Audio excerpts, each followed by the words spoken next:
Uniworld Boutique River Cruises are too old, too boring, too fancy, too regimented. During our extended stay in Europe, we opted for a Uniworld Boutique River Cruise. With the extra time on our hands and my curiosity about river cruising piqued, we decided to embark on this adventure. I had heard rumors about river cruising, including concerns about the age of fellow passengers, a rigid schedule. Despite my busy schedule, we took the plunge. Join me as I share my experience and what to expect on your first Uniworld cruise. Hi, I'm Thia of Traveling with Thia, and I've been to 42 countries on 33 different cruises. But Uniworld's Boutique River Cruise was the first of hopefully many European river cruises. And although everything went seamlessly, it was different from ocean cruises. And today we're going to go over the 5 things that I loved and the one thing I didn't much care for. Before we get to the countdown, I wanted to share a brief history of Uniworld's Boutique River Cruises. It was established in 1976 and later joined the Travel Corporation in 2004. The line currently operates more than 500 river cruises annually, with itineraries in 20 countries. It cruises ranges from 8 to 55 days, with an extensive list of options for pre- and post-cruise extensions by hotel, land tours, and luxury rail. Number 5, Uniworld Boutique River Cruise ships boast stunning decor, meticulously designed to reflect the region they sail through. Sailing out of Venice, for instance, Murano glass accents adorned every corner, celebrating the city's beauty. The ambiance immersed us in the essence of Venice, enhancing our journey. The ship offered amenities like the Rialto restaurant, Harry's Bar and Lounge for nightly entertainment, a guest laundry room, Serenity River Spa, Fitness Center, La Cantinita, Chef's Table, Cello's Brick Oven Pizza, and the Lido di Venezia deck. Number 4 on my list is the exceptional cuisine aboard the Uniworld Boutique River Cruises. Now let's talk about food. I've been on my fair share of cruises, but nothing quite compares to Uniworld's experience. Uniworld takes pride in its farm-to-ship approach, and let me tell you, freshness truly shines. Here's the lowdown. Breakfast, lunch, and dinner and snacks are all provided. On our ship, we had a main dining room where breakfast and lunch were served buffet style, while dinner was a sumptuous sit-down affair, and up top there was a charming little cafe serving up pizza. And on the first level, there was the chef's table. What's unique is the open seating arrangement, which adds to the charm. Every meal you have the option to dine with someone new.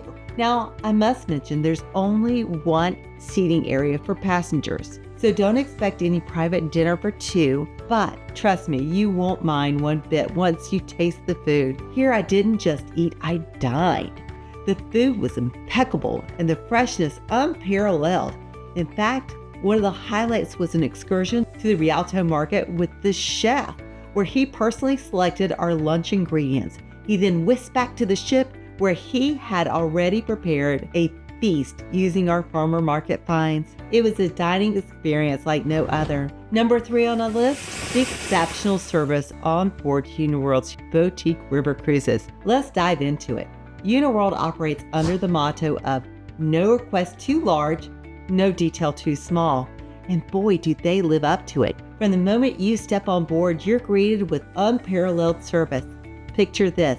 Fresh water in your room every day, along with a complimentary reusable water bottle to promote sustainability. And let's not forget the thoughtful touches like offering inexpensive laundry service or even the option to do free DIY laundry. Need chilled water for a long excursion? Consider it done. It's the little things that truly make a difference. That's the level of service you can expect from Uniworld, a dedication to anticipating and fulfilling your every need, no matter how big or small.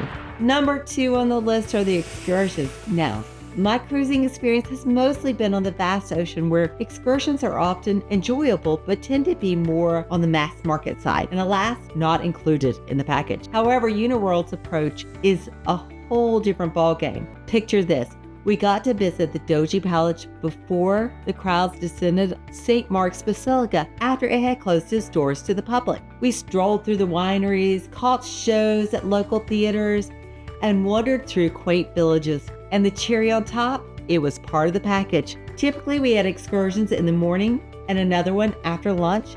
Now, don't get me wrong, it was absolutely incredible, but it did leave us feeling a tad exhausted. Before embarking on our Uniworld Boutique River Cruise, I must admit, I had a couple of concerns lingering in the back of my mind. One worry was that the schedule might be too rigid for our liking, but pleasantly surprised, I found that while the schedule was indeed jam-packed, it wasn't set in stone. If we felt like skipping an excursion, which we did, it was no biggie. Here's a neat little detail about the excursions. They divide you into groups based on walking speed. Given that my husband and I are in our mid-50s and perhaps among the youngest on board, we were placed in the fast group. The ages range mostly from upper 50s to 80s. So it is an older crowd. Taking the lead at number 1 is Uniworld Boutique River Cruise's unparalleled all-inclusive package. Let's break it down. You've heard the term all-inclusive thrown around, but Uniworld truly delivers. Picture this: your fare covers not just 3 sumptuous meals a day, but also delightful snacks to keep you satisfied. Plus, there's a heavenly 24-hour coffee and tea station, complete with delectable cookies that I heard everyone buzzing about. And when it comes to drinks, we're talking the full spectrum.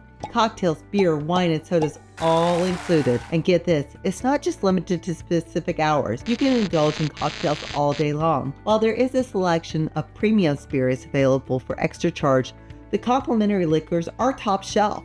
Not to mention free Wi-Fi, though it's best for checking emails rather than major work or binging your favorite Netflix show. And guess what? Your excursions?